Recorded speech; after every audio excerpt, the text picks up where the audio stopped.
Une réunion de commandement tripartite entre le Premier ministre chinois Li Keqiang, la présidente de la Corée du Sud Park Geun-hye et le Premier ministre japonais Shinzo Abe aura lieu à Séoul dimanche.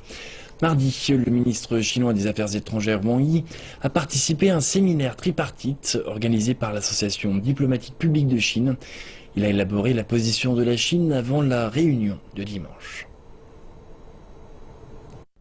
Le ministre chinois des Affaires étrangères Wang Yi a déclaré qu'en tant que pays voisin, la coopération entre la Chine, le Japon et la Corée du Sud est vitale pour chaque pays ainsi que pour la prospérité et la stabilité de l'Asie.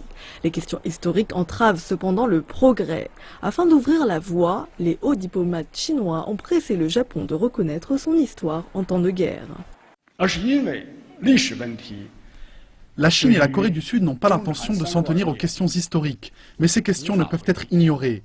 Nous espérons que le Japon pourra sincèrement reconnaître ses erreurs et reprendre les relations trilatérales à l'aide d'une nouvelle attitude. Wang Yi a déclaré qu'une confiance politique et mutuelle est la base d'une coopération pratique. La population des trois pays représente 70% de l'ensemble de la population de l'Asie de l'Est. Les trois PIB représentent 90% du total du PIB de la région. Selon le ministre chinois des Affaires étrangères, les trois pays peuvent travailler ensemble pour promouvoir la coopération régionale. Le volume commercial des trois pays était de près de 700 milliards de dollars américains l'an dernier. Les accords d'investissement des trois pays sont en train de prendre effet.